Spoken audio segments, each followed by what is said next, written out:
අයිබෝවන් හැමෝටම අද අපි බාගි ටිප්ස් YouTube channel එකෙන් අපි හැමෝම කන්න කැමති පුහුල් දෝසි හදන්න තමයි සූදානම් වෙන්නේ.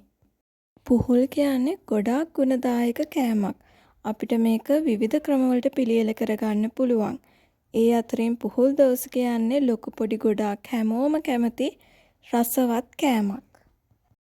පුහුල් කියන්නේ ඊටාම ලේසියෙන් පැලවෙන දෙයක්. ඉතින් ගෙවත්තේ පුහුල් වල පැල කර ගන්නත් අමතක කරන්න එපා. අපි මුලින්ම පුහුල් ගෙඩි අලු ඉවත් කරගෙන මේ විදිහට කපා ගන්න ඕනේ. හොඳින් පොත්ත ඉවත් කර ගන්න ඕනේ කොළ පාට කොටස පොඩ්ඩක්වත් නැති වෙන විදිහට.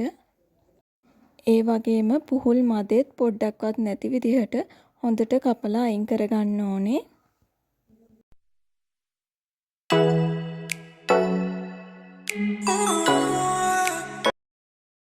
මේ තියෙන්නේ අපි මේ විදිහට පොත්ත සහ මදය හොඳින් ඉවත් කරගත්ත පුහුල් කෑලි. අපි මේක හොඳින් පිරිසිදු කරගෙන ඊට පස්සේ ටිකක් ලොකු කෑලි විදිහට මේක කපා ගන්නවා. පොඩි කෑලි කපන්න එපා. ටිකක් ලොකුවට කපා ගන්න ඕනේ. අපි මේ විදිහට කපා ගන්න පුහුල් කෑලි වලට හතර පැත්තටම හොඳට ගෑරුප්පුවකින් සිදුරු කරගෙන ඊට පස්සේ මේක වැහෙනකල් වතුර දා ගන්න ඕන. මේ එකතු කරගන්න වතුර එකටම අපි හුණු සල්පයක් එකතු කරගන්නවා. හුණු එකතු කරලා හොඳින් දිය කරගෙන මේක පැය 5ක් 6ක් විතර මේ විදිහට තියෙන්න දෙන්න ඕනේ.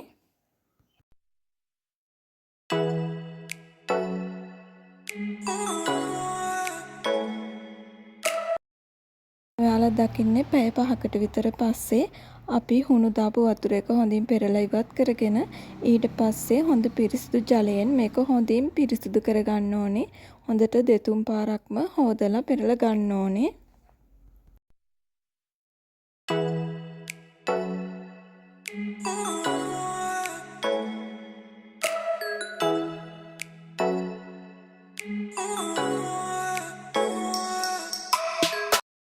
ඉන් පස්සේ අපි පිරිසිදු කරගත් පුහුල් කෑලි තම්බ ගන්න ඕන විනාඩි 10ක් 15ක් විතර හොඳට තැම්බෙනකල්.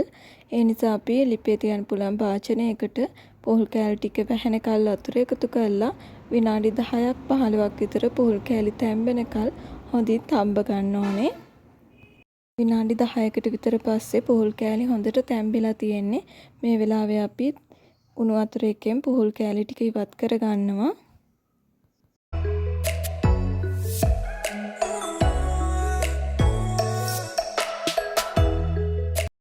අපි ගත්තේ පුහුල් කෑම් 500ක් වගේ.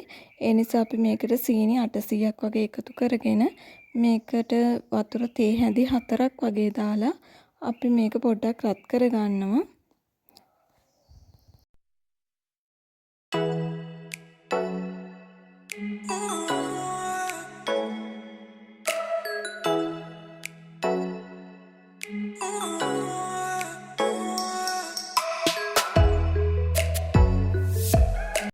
සීනි ටික දිය වේගෙන එනකොට අපි තඹගත්ත පුහුල් කෑලි ටික මේ විදියට සීනියකට එකතු කරගෙන හොඳින් කලවම් කරගන්න ඕනේ. සීනි මිශ්‍රණයට එකතු කරගත්ත පුහුල් කෑලි වලට හොඳින් සීනි රස උරා ගන්නකල් සාමාන්‍යයෙන් පැය 4ක් 3ක් විතරවත් තවම තියාගන්න ඕනේ. මේ විදිහටම සීනි එකේ ගොඩාක් අඩු ගින්දරේ තමයි අපි මේක තියාගන්නේ. පැය 3මාරකට පස්සේ සීනි එකෙන් අපි පුහුල් කෑලි ටික ඉවත් කර ගන්නවා. ඊට පස්සේ අපි භාජන ලිපේ තියලා ඒකට සීනි මේ වගේ සල්පයක් දාලා ඒකට වතුර ටිකකුත් දාලා ඒකට අපි පුහුල් කෑලි ටික එකතු කර ගන්නවා.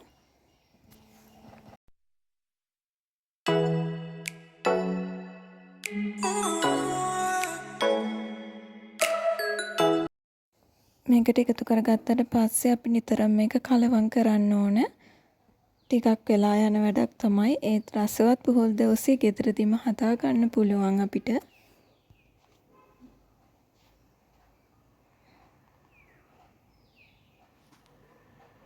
ගොඩාක් අඩු ගෙන්දරේ තමයි අපි මේක මේ විදිහට තියාගන්නේ.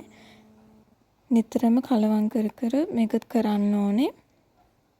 පැය එකමාරකට කිට්ටුව යනවා අපිට මේ වැඩේට. සීනි ටික හොඳට උරාගෙන මේක වේලෙනකල්ම අපි ලිපේ තියා ගන්න ඕනේ. සීනි ටික හොඳට මිශ්‍රණයක් වගේ මේ වගේ දැවටිලා හොඳට වේලුණාට පස්සේ තමයි අපි මේක ලිපෙන් ඉවත් කරගන්නේ. ලිපෙන් ඉවත් කරගෙන මේ වගේ තැටියකට අපි කෑලි වෙන වෙන විදිහට මේ වගේ අතුර ගන්න ඕනේ. මේ වගේ තැටියක කෑලි වෙන වෙන විදිහට අතුරලා හොඳටම නිවෙනකල් පැය භාගයක් පැයක් විතර වගේ මෙහෙම තියන්න අරින්න ඕන. මේක හොඳටම ආවා කඩේ තියනා වගේම රසට පුහුල් දෝසි හදාගන්න පුළුවන්. මේ විදිහට ඔයා try කරලා බලන්න. අමතක කරන්න එපා. මේක ටිකක් වැඩිපුර වෙලා යන වැඩක්. ඒත් අවසන් ප්‍රතිඵලය ගොඩක් රසවත්. කඩේ ගන්නවා වගේම රසට හොඳට අපිට මේ පුහුල් දෝසි ටික හදාගන්න පුළුවන් වුණා. ඔයත් එහෙනම් හදලා බලන්නකෝ. තවත් ලස්සන වීඩියෝ එකකින් බාගි ටිප්ස් YouTube channel එකෙන් ඉක්මනින්ම හමු වෙමු. හැමෝටම සුබ දවසක්.